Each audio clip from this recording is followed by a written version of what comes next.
नमस्कार, बुलेटिन में आपका स्वागत है। आपके साथ मैं दीपेश बरगले। चलिए खबरों की शुरुआत करते हैं। सूरजपुर जिले में कोविड-19 का पहला मरीज मिलने के बाद जिला प्रशासन अलर्ट हो गया है। जिले के जुजावल में करीब 150 मजदूरों को राहत शिविर में रखा गया था, जहां इन मजदूरों को 10 दिन पहले राजनांदगांव से सूरजपुर लाया गया था।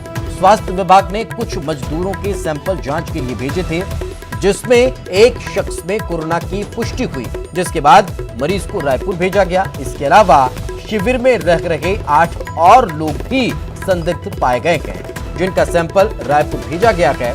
उधर जुजावल शिविर में कोरोना की पुष्टि होने के बाद यहां सुरक्षा व्यवस्था कड़ी कर दी गई है।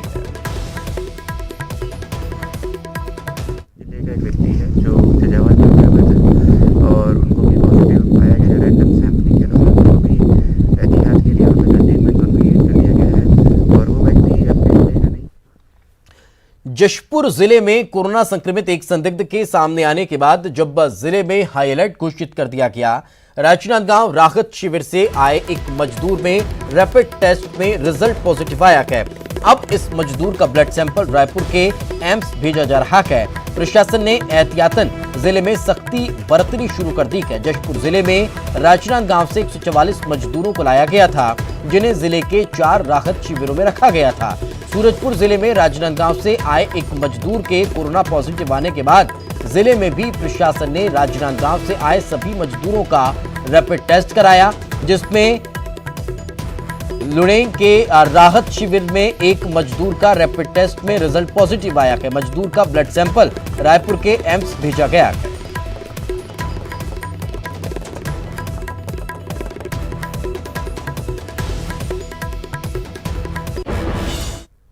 उधर प्रदेश में कोरोना के 2 मरीज ठीक हो चुके हैं, जिसके बाद उन्हें रायपुर एम्स से डिस्चार्ज कर दिया गया। प्रदेश में अब तक कोरोना के 38 मामले सामने आए हैं, जिनमें से 34 मरीज स्वस्थ हो चुके हैं। 4 मरीजों का इलाज जारी है। प्रदेश में सबसे ज्यादा 28 कोरोना मरीज कोरबा में मिले हैं, जबकि रायपुर में 6, दुर्ग में 1, राजनांदगांव में 1, बिलासपुर में 1 और सूरजपुर में कोरोना का 1 मामला सामने आ चुका है। सूरजपुर जिले से 1+9 एक को कंफर्म माना जा रहा था, 9 को अभी आरटीपीसीआर पद्धति से जांच के बाद कह पाएंगे कि एंटीबॉडीज हो गए हैं कि नहीं हो गए हैं। और जशपुर जिले से एक जानकारी आई है, लुडेग में 34 लोग थे। 34 लोगों में से 31 एक जगह से आए थे, 3 बाद में आए थे। ये गया के रहने वाले हैं। इनमें से एक मनीष यादव 22 वर्षीय युवक है। इनको रैपिड टेस्टिंग किट में 3 बार टेस्ट करने पर भी आईएमजी और आईजीएम और आईजीजी दोनों ये पॉजिटिव दिखा रहा है। तो इनको यहां पर टेस्टिंग के लिए फाइनल कंफर्मेशन के लिए भेजना पड़ेगा। इस वक्त जो है 10 सस्पेक्ट हो गए, आरटीपीसीआर से जिनकी जांच हो चुकी है। नहीं, रैपिड टेस्टिंग किट से जो जांच हुई है उसमें 10 अभी सस्पेक्टेड मानना चाहिए और 1 कंफर्म माना जा रहा है। 9+1। तो और ज्यादा जानकारी के साथ हमारे सहयोगी राघवेंद्र हमारे साथ जुड़ चुके हैं। राघवेंद्र, अब कहीं ना कहीं अब देखा जाए तो जो निगाहें हैं वो अब जो ओरिजिनल रिपोर्ट आने वाली है उस पर टिकी हुई है। ये जो एक बार टेस्ट हो चुका है उसमें कहीं ना कहीं पॉजिटिव निकले हैं, लेकिन अब रायपुर एम्स से जो रिपोर्ट आएगी वो सब कुछ निर्भर करने वाली है छत्तीसगढ़ के लिहाज से। देखिए, निश्चित रूप से जिस तरीके से सूरजपुर और जसपुर में मामले निकलकर सामने आए हैं, उनका रैपिड टेस्ट किट में पहली बार कोरोना पॉजिटिव पाया गया है। अब उनकी जांच एक बार फिर से एम्स में की जाएगी और वहां की जो जांच रिपोर्ट होगी उसके आधार पर तय माना जाएगा कि उनको जो है कोरोना पॉजिटिव वो है कि नहीं है। यही वजह है कि उनको अभी आधिकारिक रूप से कोरोना पॉजिटिव डिक्लेयर नहीं किया गया है। इस रिपोर्ट का इंतजार है और अगर ये रिपोर्ट एम्स में भी पॉजिटिव आ जाता है तो ये एक खतरे की घंटी है प्रदेश के लिए कि जो कम्युनिटी स्प्रेड है वो बढ़ सकता है, क्योंकि जिस शिविर में जो मजदूर था जिसको कल पॉजिटिव पाया गया है, अगर वो उसी शिविर में और भी दूसरे लोग प्रभावित हुए हैं तो जाहिर तौर पर जिन मजदूरों को चाहे वो जसपुर का मामला हो या सूरजपुर का मामला हो, वहां पे अगर रखा गया है एक साथ तो ये दिक्कतें हो सकती है कि कम्युनिटी स्प्रेड इस माध्यम से फैल सकता है और कोरोना पॉजिटिव की संख्या बढ़ सकती है। यही वजह है कि आज स्वास्थ्य मंत्री ने भी कहा है कि अगले कुछ घंटे बहुत महत्वपूर्ण है। जब ये रिपोर्ट आएंगे उसके बाद क्लियर होगा और उसके बाद शायद सरकार और ज्यादा एहतियात बरत सकती है। कहीं ना कहीं ये देखने वाली बात होगी कि किस तरह से इस पूरे मामले को लेकर गंभीरता आगे भी बढ़ती जाती है। साथ में रहें, आगे भी आपसे हम चर्चा करते रहेंगे।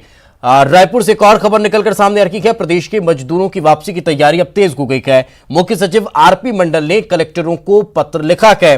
छत्तीसगढ़ के मजदूरों की वापसी की तैयारी अब शुरू कर दी गई है। दूसरे राज्यों में गए मजदूरों की घर वापसी हो सकेगी। लॉकडाउन से दूसरे कई राज्यों में फंसे हुए मजदूर अब प्रदेश वापस लौट सकते हैं।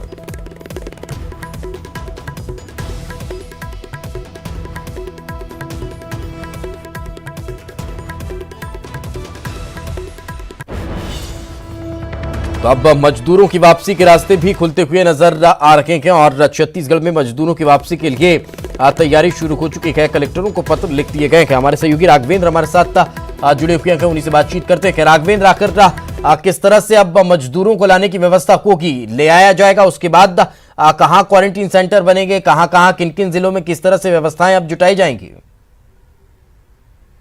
देखिए, आरपी मंडल जो मुख्य सचिव हैं उन्होंने सभी कलेक्टरों को निर्देश दिए हैं कि आप अपने जिले से संबंधित जितने भी डाटा हैं मजदूरों के जो बाहर गए हुए हैं प्रदेश से, उसको जुटाने के लिए कहा गया है। चाहे उसके लिए किसी भी तरीके के सामाजिक संगठनों की सहायता लेनी हो या दूसरे जनप्रतिनिधियों की सहायता लेनी हो या स्वयं से भी लोग अगर आकर जानकारी देते हैं तो वो सारा डाटा कलेक्ट करना है और उसके बाद फिर उसको एकजाई करने के बाद जो है शासन को बताना है कि कितने मजदूर किन जिलों में हैं। वैसे माना जा रहा है कि लगभग देश के बाहर हैं जो कि अलग अलग प्रदेशों में फंसे हुए हैं, जिनको लाने के लिए सरकार द्वारा कवायद की जाएगी।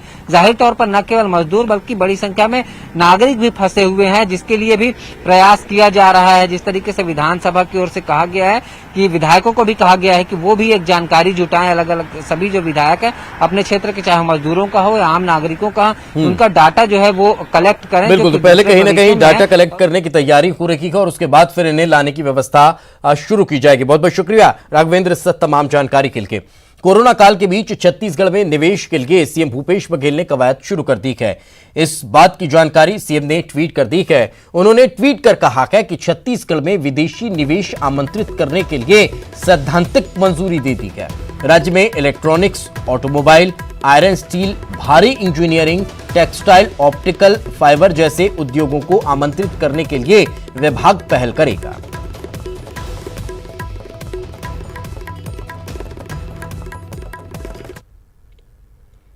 एक महीने पहले बस्तर में शहीद हुए जवान उपेंद्र साहू की पत्नी ने कोरोना से लड़ाई के लिए दान किया है। इस बात की जानकारी सीएम भूपेश बघेल ने ट्वीट कर दी है और कहा है कि मैं इस दान से निःशब्द हूं। इस महिला को सलाम। शहीद की पत्नी राधिका साहू मंगलवार को बस्तर एसपी के पास पहुंची और 10,000 रुपये का चेक मुख्यमंत्री राहत कोष में दिया है और कहा है कि उनके पति भी होते तो यही करते।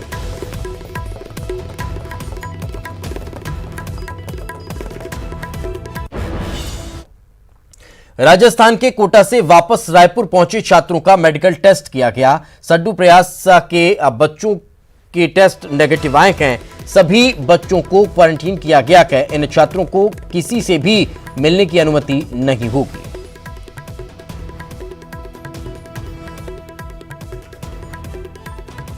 तो प्रयास विद्यालय में इन छात्रों को रखा गया है, क्वारंटीन इन्हें किया गया है और इन्हें किसी से भी न मिलने के लिए कहा गया है। स्वास्थ्य चेकअप इनका हुआ और इनकी जो रिपोर्ट है वो नेगेटिव आई है।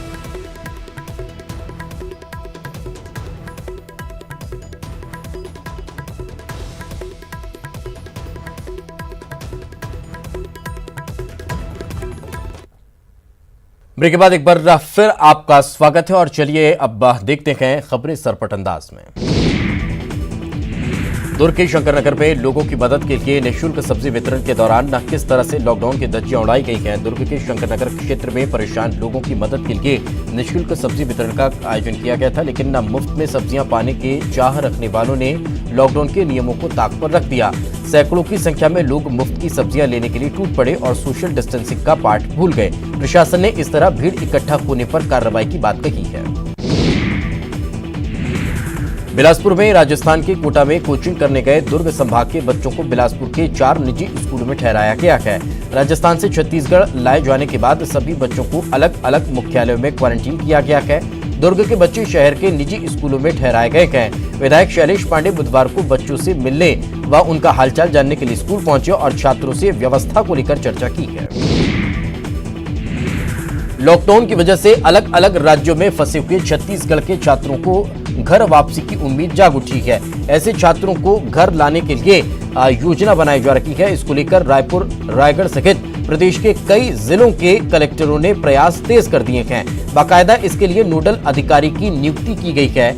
रायपुर में डिप्टी कलेक्टर पूनम शर्मा और रायगढ़ में डिप्टी कलेक्टर युगल किशोर को नोडल अधिकारी बनाया गया है, जिसके लिए रायगढ़ में हेल्प डेस्क नंबर भी जारी किया गया है।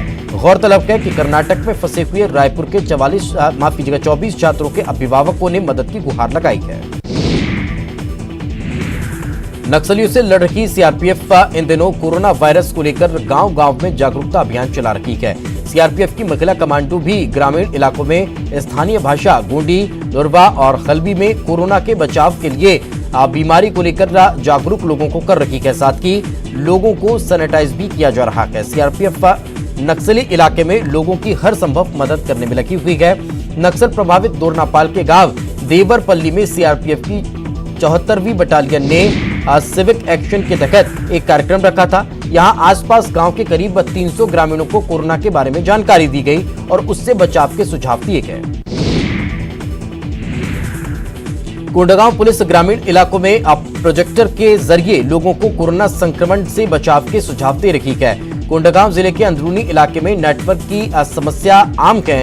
इन इलाकों के ग्रामीणों को वैश्विक महामारी से बचाव के पुलिस ने एक नई पहल करते हुए प्रोजेक्टर के जरिए वीडियो दिखाकर सोशल डिस्टेंसिंग से लेकर मास्क पहनने के लिए जागरूक किया है।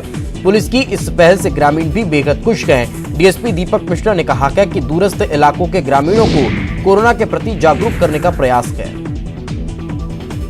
जहाँ पर संचार साधनों का थोड़ा अभाव था, ऐसे दूरस्थ इलाकों को हमने चिन्हांकित किया और पुलिस अधीक्षक श्री बालाजी राव सर के मार्गदर्शन में फिर हमने ये पहल चालू की, जिसके तारतम्य में बास्कोट क्षेत्र में हमने सबसे पहले ये प्रोग्राम चालू किया प्रोजेक्टर के माध्यम से और सिस्टम लगा के साउंड सिस्टम स्थानीय जनप्रतिनिधियों की सहायता से फिजिकल डिस्टेंसिंग का पालन करते हुए हमने जागरूकता वाले वीडियो और ऐसे वीडियोस जिनसे हम उनको समझा सकें कि कोरोना किस प्रकार फैलता है, इस प्रकार के वीडियोस के माध्यम से हमने जागरूकता फैलाने का एक प्रयास किया है कोरोना के संबंध में। दूसरे राज्यों और जिलों में काम कर रहे मजदूरों को लॉकडाउन के दौरान पैदल छत्तीसगढ़ आना जारी है।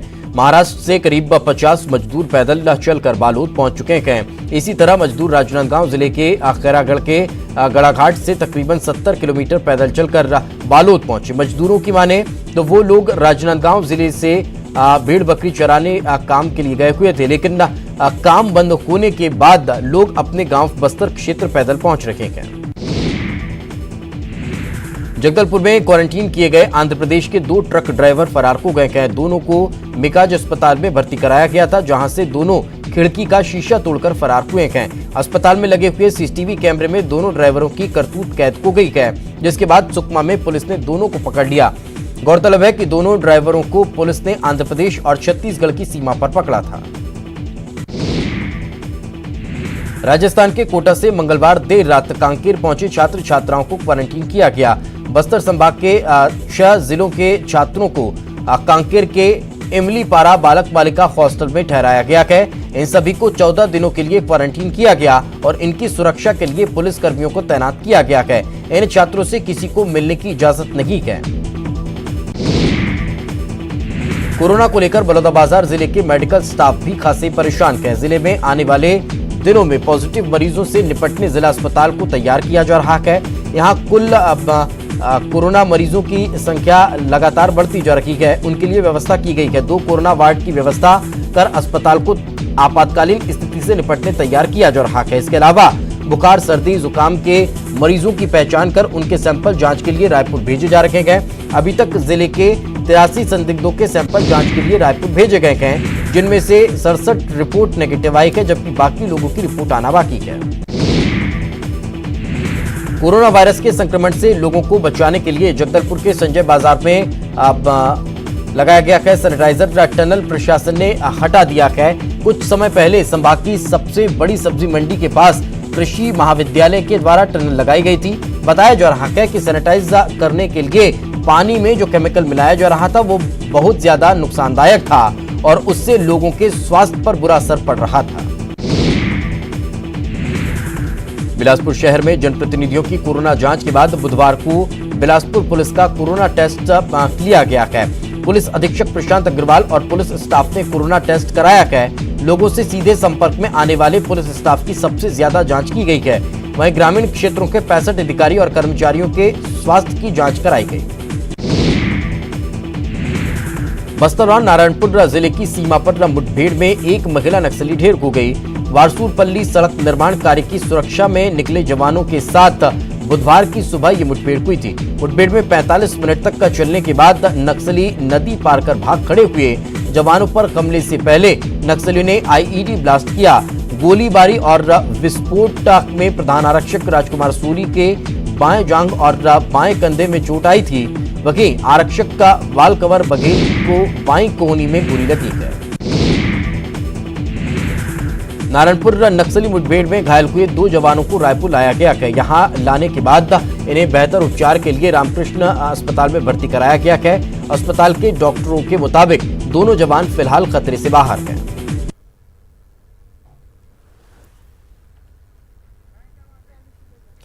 रायपुर स्थित एक पेंट की फैक्ट्री में भीषण आग लग गई, जिसकी वजह से लाखों रुपए का माल जलकर राख हो गया। हादसा उस वक्त हुआ जब ट्रक से माल उतारा जा रहा था। इसी दौरान लीकेज की वजह से आग लगना बताया गया है। फैक्ट्री में आग बुझाने के पर्याप्त इंतजाम नहीं होने की वजह से आग ने विकराल रूप ले लिया। बंजारी मंदिर के पीछे कमतराई थाना क्षेत्र में स्थित ZMC रेजिन फैक्ट्री में ये आग लगना बताया गया है, जिसे बुझाने के लिए दमकल की 4 गाड़ियां मौके पर पहुंची और कड़ी मशक्कत के बाद आग पर काबू पाया जा सका।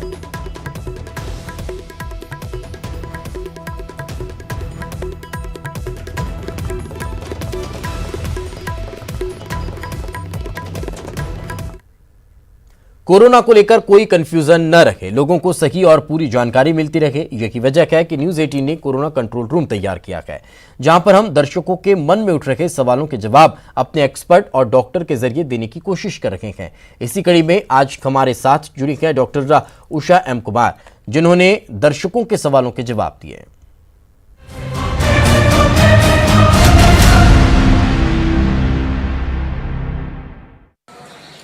मेरा नाम शाहनवाज है और मैं पटना से हूं और मेरा सवाल यह है कि क्या चोट लगने से भी कोरोना वायरस फैलने का खतरा होता है। मेरा नाम शाहरुख, फरकाबाद यूपी से। डॉक्टर साहब से मेरा सवाल यह है, क्या चोट से भी कोरोना वायरस फैलने का खतरा होता है? मेरा नाम ज्योति कुमार है, मैं रांची से बोल रहा हूँ। मेरा सवाल ये है कि क्या चोट लगने से कोरोना वायरस हो सकता है? चोट से कोरोना वायरस होने की पॉसिबिलिटी तब हो सकती है जैसे कि आपको चोट लगी कैसे, इस पर डिपेंड करता है। अगर आप चलते चलते गिर गए, किसी हार्ड सरफेस पर गिरे हैं और आपको उसकी वजह से वहाँ पर स्किन छिल गई है, वहाँ खून निकलने लगा है और उस हार्ड सरफेस पर अगर कोरोना वायरस पहले से ही मौजूद है तो आपकी स्किन में जो सरफेस में ब्रीच आया है, जो जगह बन गई है जहाँ से ब्लीडिंग हो रही है, क्योंकि ये कोई भी म्यूकोजल मेम्ब्रेन का मतलब है स्किन जो होती है हमारी वो थिक होती है, उसके थ्रू डायरेक्ट कोरोना वायरस तो एंटर नहीं कर सकता, लेकिन अगर स्किन छिल गई है तो उसमें से कोरोना वायरस बिल्कुल अंदर जा सकता है, पॉसिबिलिटी बिल्कुल है।